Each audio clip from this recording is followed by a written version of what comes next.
Assalamualaikum warahmatullahi wabarakatuh. Syukur alhamdulillah kita bisa kembali berjumpa di channel ini. Salawat dan salam semoga senantiasa tercurah kepada junjungan kita Nabi besar Muhammad Sallallahu Alaihi Wasallam beserta keluarga dan para sahabat beliau. Allahumma sholli ala sayyidina Muhammad wa ala ali sayyidina Muhammad. Harapan dan doa saya semoga sahabat beriman semuanya selalu diberikan kesehatan, dilapangkan rezekinya, diampuni dosa-dosanya, serta dipanjangkan umurnya dalam ketaatan. Amin ya rabbal alamin. Sahabat beriman yang dirahmati Allah, sholat tahajud adalah salah satu amalan sunnah yang sangat dianjurkan dalam Islam. Sholat ini dilakukan pada sepertiga malam terakhir, yaitu waktu penuh keberkahan, saat Allah Subhanahu wa Ta'ala turun ke langit dunia untuk mengabulkan doa dan permohonan hambanya. Sholat tahajud memiliki banyak keutamaan, di antaranya mendekatkan diri kepada Allah, menghapus dosa, dan mendatangkan ketenangan hati. Namun, meskipun memiliki keutamaan yang begitu besar, ada beberapa hal yang bisa membatalkan pahala salat tahajud.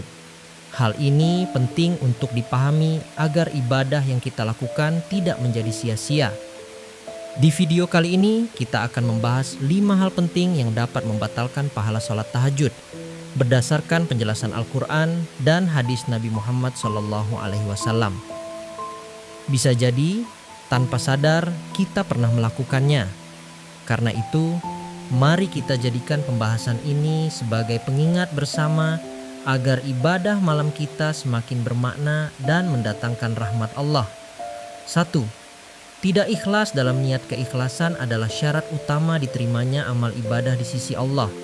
Tanpa adanya niat yang tulus karena Allah semata, ibadah apapun, termasuk sholat tahajud, tidak akan bernilai di hadapannya.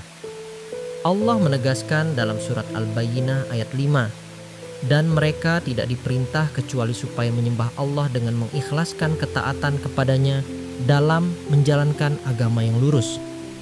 Ayat ini menunjukkan bahwa ikhlas bukan sekadar tambahan dalam ibadah, melainkan inti dari seluruh amal. Rasulullah Shallallahu Alaihi Wasallam pun bersabda, sesungguhnya amal itu tergantung pada niatnya dan setiap orang akan mendapatkan sesuai dengan apa yang ia niatkan. Hadis riwayat Bukhari dan Muslim. Artinya, nilai suatu ibadah tidak terletak pada lamanya berdiri, banyaknya rakaat, atau indahnya bacaan, tetapi pada niat yang melatar belakanginya.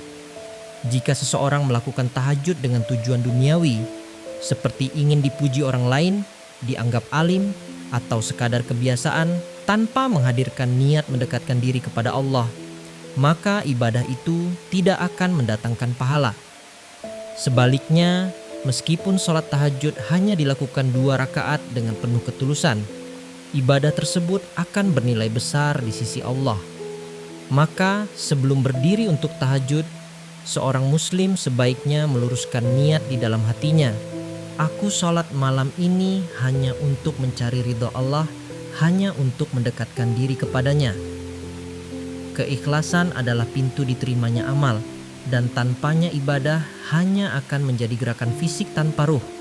Karena itu, mari kita jaga niat kita tetap murni hanya untuk Allah Ta'ala. 2. Melalaikan sholat wajib, sholat tahajud memang termasuk ibadah yang sangat dianjurkan, bahkan dipuji dalam banyak ayat dan hadis. Namun, sehebat apapun ibadah sunnah yang kita lakukan, ia tidak akan bernilai jika kita mengabaikan ibadah yang wajib. Sholat wajib adalah fondasi utama ibadah seorang muslim. Ibarat sebuah bangunan, sholat fardu adalah tiangnya, sedangkan sholat sunnah hanyalah hiasan dan penyempurna. Tidak mungkin sebuah bangunan berdiri kokoh jika tiangnya rapuh atau roboh. Allah berfirman dalam surat Al-Baqarah ayat 43, dan dirikanlah sholat, tunaikanlah zakat, dan rukuklah beserta orang-orang yang rukuk. Ayat ini menegaskan bahwa perintah salat wajib harus ditegakkan terlebih dahulu, karena ia adalah kewajiban pokok yang akan ditanya pertama kali di hari kiamat. Rasulullah SAW bersabda, Barang siapa yang mengerjakan sholat malam namun melalaikan sholat fardu, maka sholat malamnya tidak diterima. Hadis riwayat Imam Bukhari.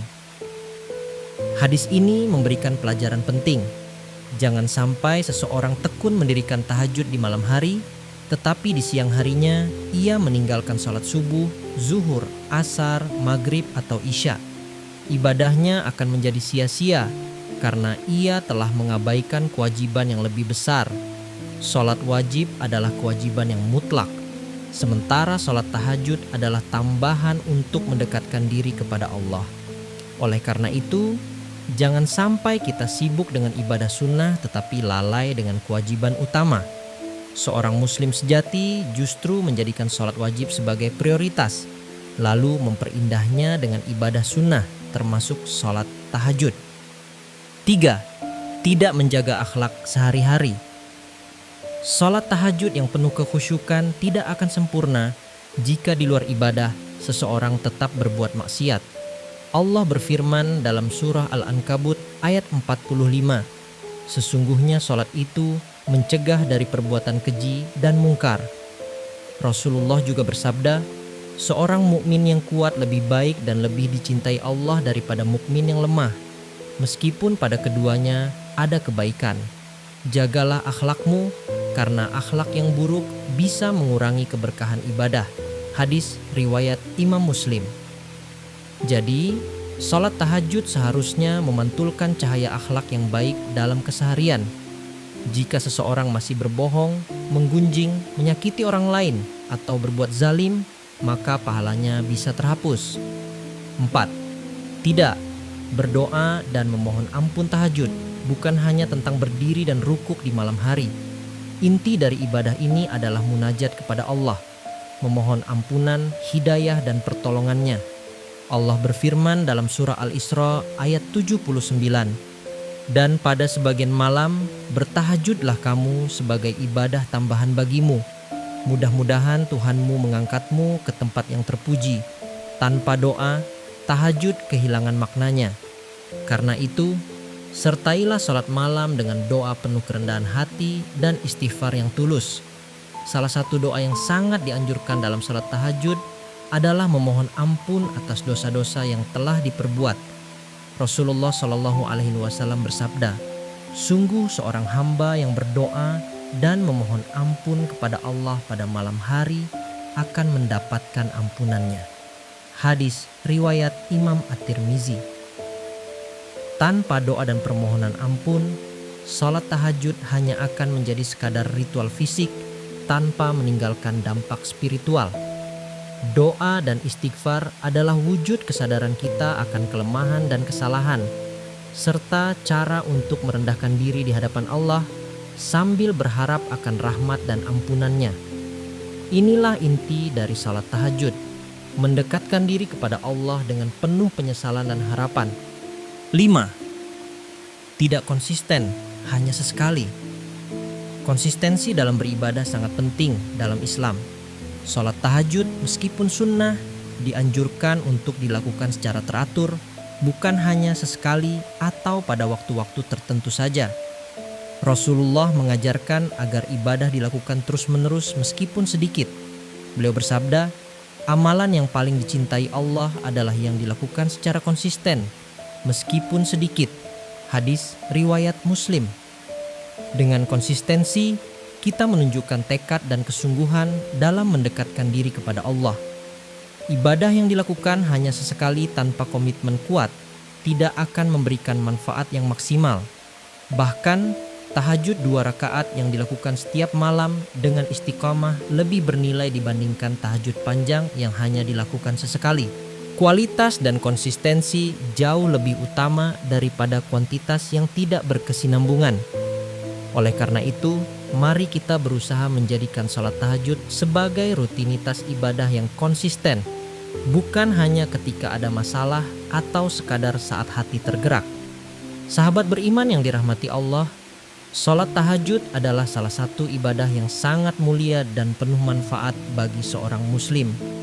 Namun agar ibadah ini diterima dan mendatangkan pahala yang maksimal, kita harus menjauhi hal-hal yang bisa membatalkan pahalanya. 1. Tidak ikhlas dalam niat. 2. Melalaikan salat wajib. 3. Tidak menjaga akhlak. 4. Tidak berdoa dan memohon ampun. 5. Tidak konsisten dalam melaksanakannya. Mari kita senantiasa menjaga kualitas ibadah dengan mengikuti petunjuk Al-Quran dan hadis, serta melaksanakan tahajud dengan keikhlasan, kesungguhan, dan konsistensi. Semoga Allah Subhanahu wa Ta'ala menerima amal ibadah kita, mengampuni dosa-dosa kita, serta memberi kekuatan untuk tetap istiqomah dalam ibadah sunnah, khususnya sholat tahajud. Amin ya rabbal alamin. Wallahu a'lam bissawab. Demikian yang dapat saya sampaikan, semoga bermanfaat bagi kita semua. Wassalamualaikum warahmatullahi wabarakatuh.